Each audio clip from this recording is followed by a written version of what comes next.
All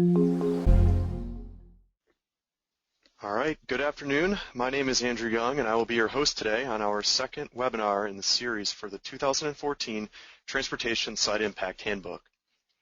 In this webinar, we will go over the first portion of Chapter 2 of the Transportation Site Impact Handbook. The second chapter is called the Transportation Impact Process. Chapter 2 is the largest chapter in the handbook, and therefore we will spend at least 2 webinars on this chapter.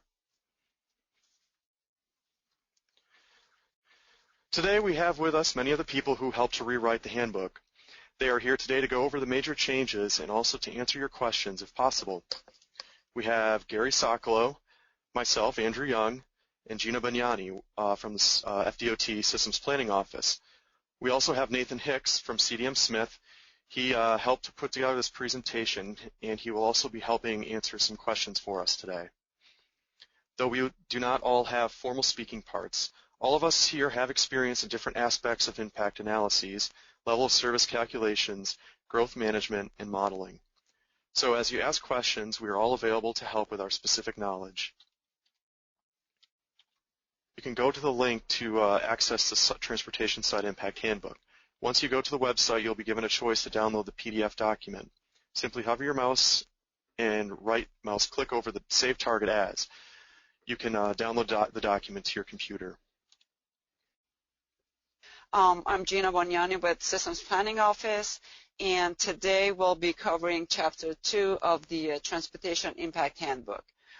For some of you who have seen the handbook, this handbook has 5 chapters, and over the next 6 to 8 months we will go into some more details about each of these chapters, but today we're going to start putting some emphasis on Chapter 2 only, which is the Transportation Impact Process.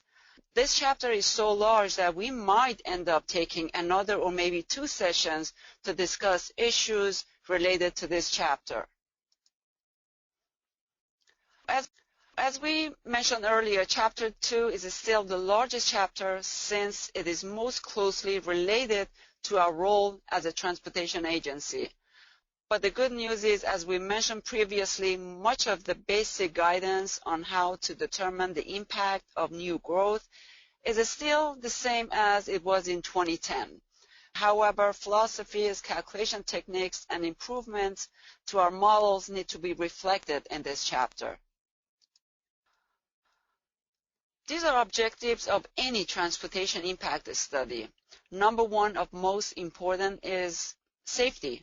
We know that we're going to have changes in growth, but we want to make sure that we are prepared and the new development that can be done in such a way that does not degrade safety nor deficiencies. It is actually possible that improvements being made for new development would actually improve the safety and efficiency of the existing condition. Any of you that have done this work before know that there are different opinions and philosophies. This study is the best opportunity to bring people and different agencies to an agreement at the beginning.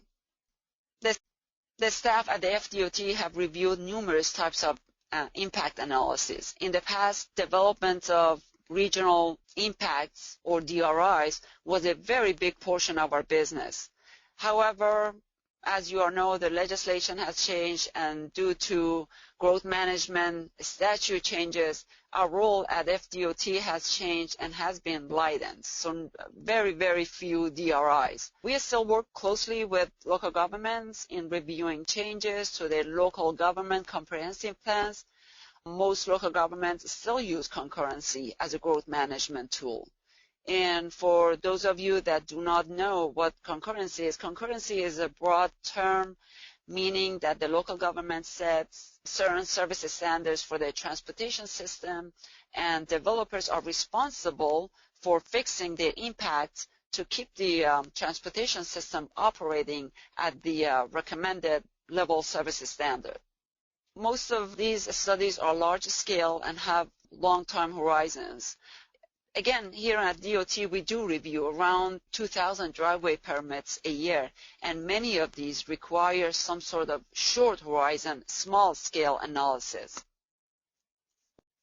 Well, I might as we'll say this right now, we have made decision to not to simply only go over the material in the handbook, but also point out some of the modern critiques regarding the practice of site impact analysis. If you go to page 18 of the handbook, you'll see an exhibit that shows a basic framework. It is a good one and it's pretty broad. And as you can see, we start with the methodology development. Then we go to study of the existing condition, projecting future conditions, and then we come to the mitigation analysis. Is improvement necessary or whatever the situation might be? Okay, the first part of the framework is the methodology development. Methodology development is an essential component in any transportation impact analysis. During this phase, local government policies for traffic analysis play a very important role. The process at this level should define the data, the techniques, the practice, and assumptions that will be used while preparing the traffic impact analysis. At this level, most parties should reach agreement regarding the data to be considered and the basic factors that will be used in this study. And then next one is the existing conditions. So when we do an existing condition analysis, it's just to develop a basis for comparison for future conditions. So we need to look at our existing condition. We need to know at what level we are, if we do have capacity before the improvement comes in, and create a basis and then compare it with when the development comes in and to see how the development is impacting our transportation systems. And then future analysis, it's for future horizon year. It's a forecast to develop future background condition, and also the background condition assessment then served as the basis for the comparison to future condition with the proposed sites for the future. The future condition analysis is where the future impact of proposed development or amendments are assessed.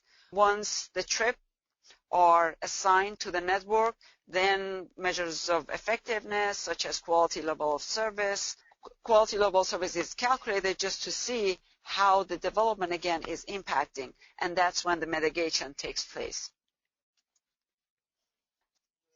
And let me mention for mitigation, it can be a form of enhancing operational efficiency, reducing demand, or increasing system capacity. Keep in mind, though, mitigation should be relative to the size of the transportation that's impacting the transportation system. So we have to follow the size of the development, the number of trips that they generate.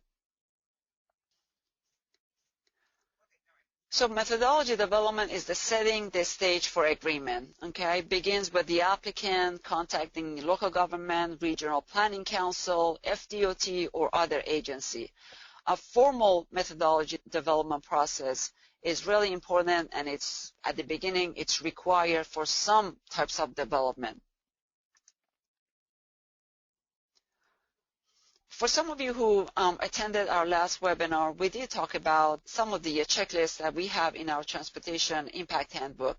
During the methodology development, I would like to point out that there is a checklist specifically for DRIs, and that's in our Transportation Impact Handbook.